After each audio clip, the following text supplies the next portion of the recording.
Hi friends, അസ്സലാമു അലൈക്കും. സദ്യ ഒരുക്കുമ്പോൾ ഒഴിച്ച് കൂടാൻ പറ്റാത്ത ഒന്നാണ് കൂട്ടുകറി. അപ്പോൾ ഇന്നത്തെ നമ്മുടെ റെസിപ്പി കൂട്ടുകറിയാണ്. ഇത് നമ്മൾ ഗ്രീൻ പീസ് വെച്ചിട്ടാണ് തയ്യാറാക്കുന്നത്. ഇതിൽ ചെറിയ ചെറിയ ടിപ്സുകൾ ഞാൻ പറയുന്നുണ്ട്. അത് നിങ്ങൾ ശ്രദ്ധിച്ചാൽ നല്ല രുചികരമായ കൂട്ടുകറി നിങ്ങൾക്കും തയ്യാറാക്കാവുന്നതാണ്. അപ്പോൾ നമുക്ക് റെസിപ്പിയിലേക്ക് പോകാം. 1/2 കപ്പ് ഗ്രീൻ പീസ് വെള്ളത്തിലിട്ട് കുതിർത്തിയെടുത്തതിന് ശേഷം ഒരു കുക്കറിലേക്ക് ഇട്ട് കൊടുത്തിട്ടുണ്ട്. ഇതൊരു 6 മണിക്കൂർ കുതിർത്തിയെടുത്തിട്ടുണ്ട്. 1/4 കപ്പ് സോയാബീൻ വെള്ളത്തിലിട്ട് കുതിർത്തിയെടുത്തതാണ് ഇട്ട് കൊടുക്കുന്നത്. അപ്പോൾ ചെറിയ സോയാബീനാണ് ഞാൻ എടുത്തിട്ടുള്ളത്. വലിയ സോയാബീൻ എടുക്കുകയാണെങ്കിൽ കട്ട് ചെയ്തിട്ടെടുക്കുക. ഇത് രണ്ടും വെള്ളത്തിലിട്ട് കുതിരുന്നതിൻ്റെ മുമ്പത്തെ അളവാണ് നമ്മളിവിടെ പറഞ്ഞത്. ഇനി നമുക്ക് 2 ഉരുളൻകിഴങ്ങ് കട്ട് ചെയ്തതും അതുപോലെ ഒരു വലിയ തക്കാളി കട്ട് ചെയ്തതും ഒരു 4 പച്ചമുളക് കട്ട് ചെയ്തതും കൂടെ ചേർത്ത് കൊടുക്കാം. ഇനി ഇതിലേക്ക് കുറച്ച് മസാലപ്പൊടിയും കൂടെ ചേർക്കാം.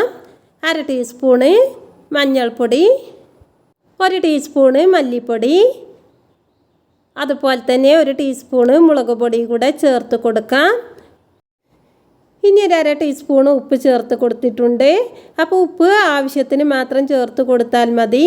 എന്നിട്ട് കുറച്ച് വെള്ളം ഒഴിച്ച് നല്ല പോലെ ഒന്ന് യോജിപ്പിച്ചെടുക്കുക. ഇത് നമ്മൾ കറിയായിട്ടല്ല വെക്കുന്നത്, അതുകൊണ്ട് തന്നെ ഇത് വേവിക്കാനുള്ള വെള്ളം മാത്രം ചേർത്ത് കൊടുത്താൽ മതി. ഞാനിവിടെ 2 ടേബിൾ സ്പൂൺ വെള്ളമാണ് ഒഴിച്ച് കൊടുത്തിട്ടുള്ളത്. ഇനി നമുക്ക് കുക്കർ അടച്ച് വെച്ച് സ്റ്റൗ ഓണാക്കി 2 വിസിൽ വരെ അടുപ്പിച്ചെടുക്കാം. നമ്മുടെ കറിയുടെ ടേസ്റ്റ് കൂട്ടുന്നതിന് വേണ്ടി നമുക്കൊരു അരപ്പ് തയ്യാറാക്കണം. അതിനായിട്ട് ഒരു ചട്ടിയിലേക്ക് വെളിച്ചെണ്ണ ഒഴിച്ച് കൊടുത്ത് 1/2 കപ്പ് തേങ്ങ ഇട്ട് കൊടുത്തിട്ടുണ്ട്. ഈ തേങ്ങ നല്ല പോലെ ചുവക്കുന്നത് വരെ വറുത്തെടുക്കണം. ഇപ്പോൾ നമ്മുടെ തേങ്ങ നല്ല പോലെ ചുവന്ന് വന്നിട്ടുണ്ട്. ഇനി നമുക്കിതിലേക്ക് 2 അല്ലി വെളുത്തുള്ളി ചേർത്ത് കൊടുക്കാം. ഞാൻ നടുകെ കീറിയ വെളുത്തുള്ളിയാണ് ചേർത്ത് കൊടുത്തത്. അപ്പോൾ വെളുത്തുള്ളിയുടെ അളവ് കൂടി പോവരുത്. ഇനി നമുക്ക് ഇതിലേക്ക് 1/4 ടീസ്പൂണ് വലിയ ജീരകം പൊടിച്ചതും കൂടെ ചേർത്ത് കൊടുക്കാം. അപ്പോൾ ജീരകം പൊടി ഇല്ലെങ്കിൽ 1/4 ടീസ്പൂണിൽ കുറച്ച് കുറവായി ജീരകം ചേർത്ത് കൊടുക്കാം. ശേഷം നമുക്ക് 1/2 ടീസ്പൂണ് ഗരം മസാല ചേർത്ത് കൊടുക്കാം. അപ്പോൾ ഈ ഗരം മസാലയും അതുപോലെ തന്നെ കറിവേപ്പിലയും ഒക്കെയാണ് ഇതിൻ്റെ ടേസ്റ്റ് കൂട്ടുന്നത്. അതുപോലെ തന്നെ നമ്മൾ തേങ്ങ വറുക്കുമ്പോൾ നല്ല പോലെ ചുവക്കുന്നത് വരെ വറുക്കണം. ഇപ്പോൾ നമ്മൾ ചേർത്ത പൊടികളൊക്കെ ലാസ്റ്റ് ടൈമിൽ തന്നെ ചേർത്ത് കൊടുക്കണം. ഇനി കറിവേപ്പില മൂക്കുന്നത് വരെ വറുത്തതിന് ശേഷം നമുക്ക് ഫ്ലെയിം ഓഫ് ചെയ്യാം. ഫ്ലെയിം ഓഫ് ചെയ്തതിന് ശേഷം ഇത് ഈ ചട്ടിയിൽ നിന്നും വേറൊരു പാത്രത്തിലേക്ക് മാറ്റി ചൂടാറിയതിന് ശേഷം അരച്ചെടുക്കാം. ഇപ്പം നമ്മുടെ സോയാബീനും കടലയൊക്കെ വെന്തിട്ടുണ്ട്. വെന്ത് ഉടഞ്ഞു പോവരുത്, ഇതുപോലെയാണ് നമുക്ക് കിട്ടേണ്ടത്. അതുപോലെ തന്നെ നമ്മൾ കുക്കർ തുറക്കുന്ന ടൈമിൽ വെള്ളമുണ്ടെങ്കിൽ ഒന്നട് വറ്റിച്ചെടുക്കാം. ഇനി നമുക്ക് നമ്മൾ തയ്യാറാക്കി വെച്ച അരപ്പ് ഇതിലേക്ക് ചേർത്ത് കൊടുക്കാം.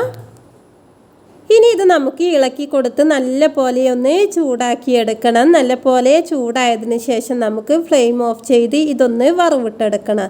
അപ്പോൾ ഇത് വറവിട്ടെടുക്കുകയും ചെയ്യുമ്പോഴാണ് ഇതിൻ്റെ ഒറിജിനൽ ടേസ്റ്റ് നമുക്ക് ലഭിക്കുക.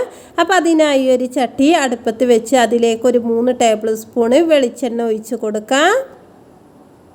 വെളിച്ചെണ്ണ ചൂടായതിന് ശേഷം ഒരു 4 ചെറിയ ഉള്ളി അരിഞ്ഞത് ചേർത്ത് കൊടുക്കാം. ഇനി ഇതൊന്ന് മൂപ്പിച്ചെടുക്കണം. ഇതൊന്ന് ചുവന്ന് വരുന്ന ടൈമിൽ നമുക്കിതിലേക്ക് 2-3 വറ്റൽമുളക് കൂടിയും ചേർത്ത് കൊടുക്കാം. കൂടെ തന്നെ നമുക്ക് ഒരല്പം കറിവേപ്പിലയും കൂടെ ചേർത്ത് കൊടുത്ത് നല്ല പോലെ ഒന്ന് ഇളക്കി കൊടുക്കാം. അപ്പോൾ ഇതെല്ലാം മൂപ്പിച്ചെടുത്ത ശേഷം നമുക്ക് 2 ടീസ്പൂണ് ചിക്കൻ മസാലയും കൂടെ ഇതിലേക്ക് ചേർത്ത് ഒന്നിട്ട് ഇളക്കി കൊടുക്കാം. ഇനി നമുക്ക് സ്റ്റൗ ഓഫ് ചെയ്ത് നമ്മൾ തയ്യാറാക്കി വെച്ച കറിയിലേക്ക് ഇത് ഒഴിച്ച് കൊടുക്കാം.